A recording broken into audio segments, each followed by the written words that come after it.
औज़ुबिल्लाहि मिनश्शैतानिर्रजीम बिस्मिल्लाहिर्रहमानिर्रहीम।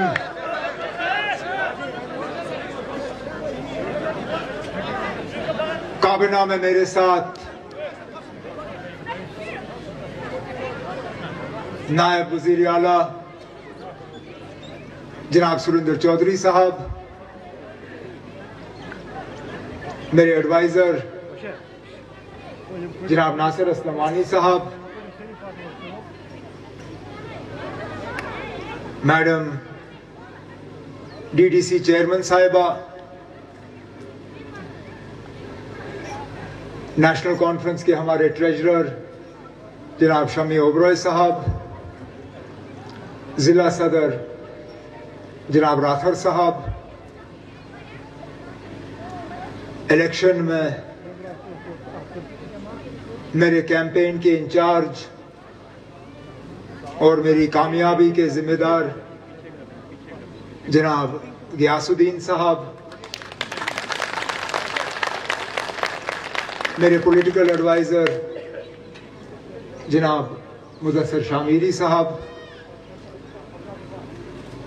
यहाँ पे आए हुए जनाब डीसी साहब और बाकी अफसरान, तमाम अहदेदारान नेशनल कॉन्फ्रेंस, भाइयों, बुजुर्गों, नौजवान साथियों, माए बहनों को मेरे तरफ से दिल की गहराइयों से अस्सलाम वालेकुम व रहमतुल्लाहि व बरकातहू।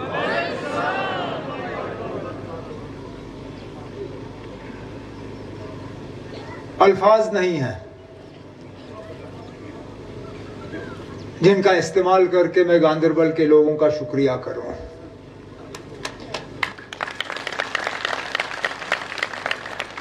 जिस दिन मैंने कागज भरे थे, मैंने आपसे एक ही गुजारिश की थी कि मेरी इज्जत रखना, कि मैं आपके खादिम के तौर पे आपकी खिदमत करना चाहता हूं, आपके लिए काम करना चाहता हूं। गांदरबल की तरक्की और गांदरबल के मुश्किलात कम होते हुए देखना चाहता हूं, लेकिन उसके लिए जरूरी था कि आप मुझे एक मौका दें। इस बात के बावजूद कि इलेक्शन कैंपेन के दौरान मैं सब जगह नहीं पहुंच पाया, मैं हर घर तक पहुंच नहीं पाया, मैं हर वोटर से मिल नहीं सका, लेकिन जब वोट गिने गए तो भारी अक्सरियत से गांदरबल के लोगों ने मुझे नुमाइंदे के तौर पे चुना।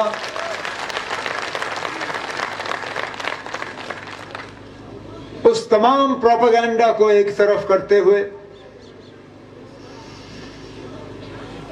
इलेक्शन में कई सारी बातें हुई,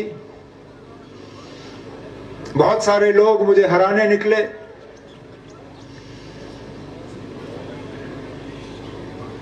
यहां तक कि कुछ लोग गांदरबल से बाहर भी लाए गए थे वोटों को तकसीम करने के लिए और मुझे नाकामयाब करने के लिए। लेकिन गांदरबल के लोगों ने मेरी वो बात कबूल की और मेरी इज्जत रखी, जिसके लिए मैं जिंदगी भर आपका शुक्रगुजार रहूंगा। वैसे तो शुक्रिया करने के लिए मुझे पहले आना चाहिए था, लेकिन मैं खाली हाथ आना नहीं चाहता था। मैं खाली हाथ आता तो आप कहते ना, अब ये कौन सा वजीर आला है, ये आया और कुछ साथ लाया नहीं। इसलिए मैंने थोड़ा सा आपको इंतजार कराया, लेकिन मैंने कहा कि शुरुआत ऐसी होनी चाहिए जिससे कि आपको पता लगे कि आपने मुझे यहां से कामयाब करके कोई गलती नहीं की, बल्कि इससे इंशाल्लाह गांदरबल को फायदा ही होगा।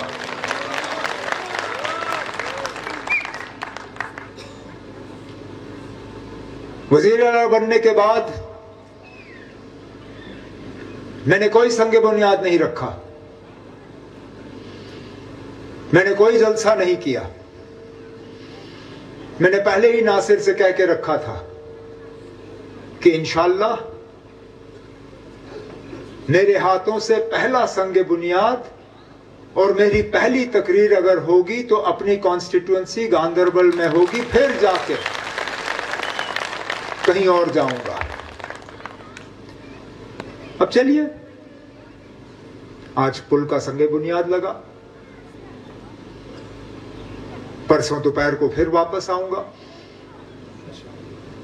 यहां मिनी सेक्रेटरीट में मीटिंग रखी है, श्रीनगर से तमाम आला अफसरों को उस मीटिंग में शामिल होने के लिए कहा गया है। मेरे मिनिस्ट्री के साथी जो हैं वो भी वहां पे होंगे। उस मीटिंग के दौरान मुझे एक मौका मिलेगा गांदरबल पूरे जिले के बिलखसूस गांदरबल असेंबली हलके के जो हालात हैं उनका जायजा लेने के, जिन कामों के हवाले से जनाब गयासुद्दीन साहब ने बात की, डीडीसी चेयरमैन साहिबा ने बात की, मौके पे उनके बारे में बात होगी, चाहे वो अस्पताल को लेके हो, सड़कों को लेके हो, स्कूल कॉलेज को लेके हो, हमारे पुल को लेके हो। कहने का मतलब यह है कि हम रुके नहीं। जिस दिन से हल्फ उठाया उस दिन से हमारा काम शुरू हुआ कि हम लोगों के मुश्किलात और मुतालबे हल करें। हाल ही में कुछ दिन पहले आपने देखा कैबिनेट की मीटिंग हुई, क्योंकि यहां हमारे बच्चे बच्चियां जो हैं बहुत परेशान थे स्कूल के सिस्टम को लेके, स्कूल के इम्तिहान को लेके।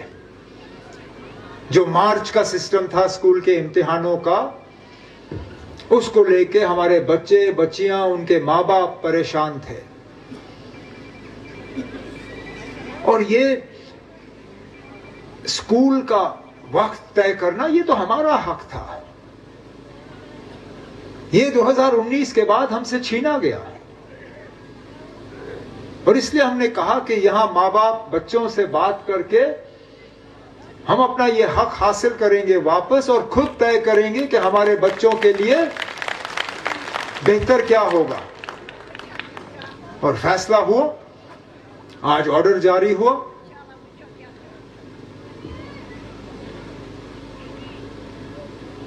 सिर्फ 10वीं 11वीं और 12वीं जमातों के लिए ऑर्डर अगले साल लागू होगा।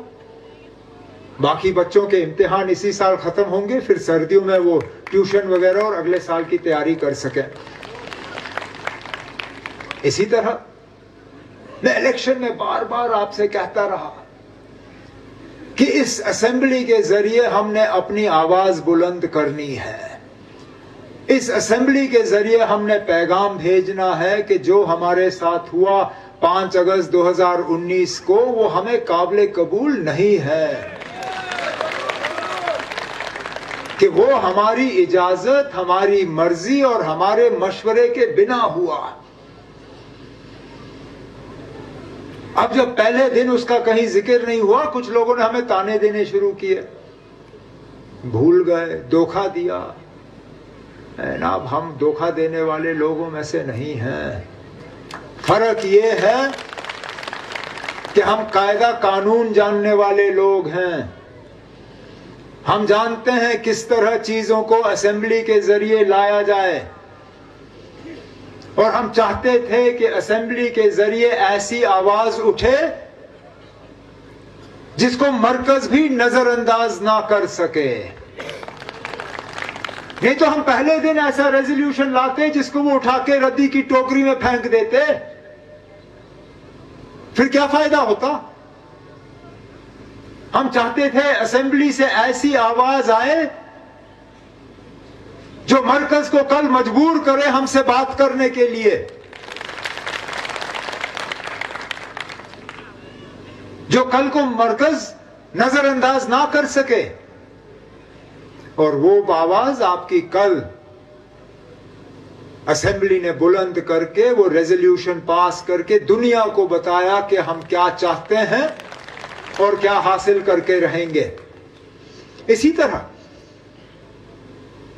3 दिन पहले जब ऑनरेबल लेफ्टिनेंट गवर्नर साहब ने अपना खुतबा असेंबली के सामने पेश किया, उसमें जो हमने आपके साथ इलेक्शन के जरिए वादे किए थे, चाहे बिजली को लेके, गैस को लेके, राशन को लेके, तालीम को लेके, उन सब चीजों का जिक्र लेफ्टिनेंट गवर्नर साहब ने अपने खुतबे में किया, क्योंकि हम चाहते थे कि आपको पता चले कि ये वादे सिर्फ इलेक्शन के लिए नहीं थे। इंशाल्लाह इनको अमली जामा पहना के आपके सामने लाया जाएगा। हम वो लोग नहीं हैं जो हवा में बात करके भूल जाएं। हमने आपसे वादे किए हैं, उन वादों के बुनियाद पे हमने आपसे 5 साल यहां हुकूमत करने की इजाजत हासिल की है। और इंशाल्लाह आप देखें, इन 5 सालों में हम एक भी दिन जाया नहीं करेंगे। आपकी खिदमत और आपके लिए मेहनत करते रहेंगे। मैंने आपसे कहा था आपको मेहनत एक दिन करनी होगी, जिस दिन आपको पोलिंग बूथ में जाके अपने कीमती वोट का इस्तेमाल करना होगा। आपने मेहनत की, अब 5 साल के लिए आपको मेहनत करने की जरूरत नहीं होगी। मेहनत हम लोग करेंगे और उसका फायदा आपको हासिल होगा। अब रही बात मुझे ढूंढने की या ना ढूंढने की, नासिर ने मेरी तकरीर का आधा हिस्सा तो आपको खुद ही सुना दिया। आपको श्रीनगर मुझे आके ढूंढने की जरूरत नहीं होगी।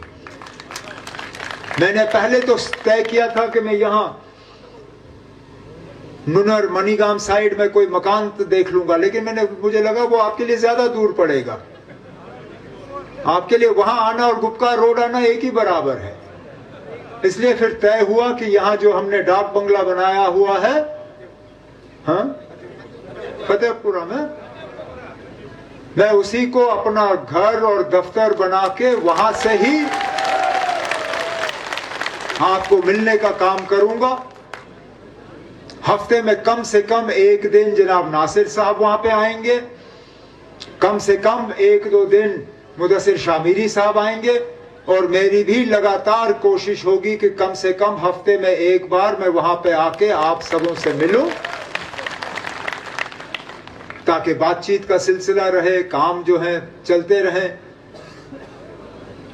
कॉन्स्टिट्यूएंसी में दौरा करने का मौका मिले। और जिस तरह नासिर ने सही कहा, नहीं तो हुकूमत में क्या हो जाता है, आपके और मेरे दरमियान एक फासला बन जाता है। मेरे लिए बहुत आसान था सीधा गाड़ी से उतर के यहां स्टेज पे चढ़ के अपनी कुर्सी पे बैठना, लेकिन मैं वहां आया सिर्फ इसलिए क्योंकि मैं चाहता था कि मैं आपके साथ हाथ मिलाता रहूं, आपके साथ गले लगता रहूं, और ये दूरी ना बने, क्योंकि इस दूरी का फिर वो लोग फायदा लेते हैं जो नेशनल कॉन्फ्रेंस के खैर खां नहीं हैं, जो हमें कमजोर करना चाहते हैं। और मैं वो यहां पे गांदरबल पे नहीं होने दूंगा, ये आप मेरे से वादा ले लीजिए।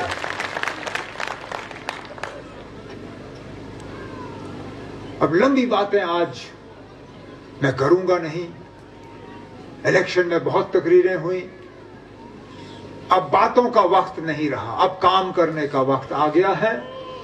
और इंशाल्लाह चाहे वो हमारे नौजवानों के रोजगार को लेके हो, चाहे बिजली को लेके हो, साफ पीने के पानी को लेके हो, तरक्की को लेके हो, जहां जहां आपके मुतालबे हैं, मैं आपको यकीन दिलाता हूं कि मैं और मेरे साथी जो हैं इंशाल्लाह दिन रात एक करके आपके ये मुतालबे हल करेंगे।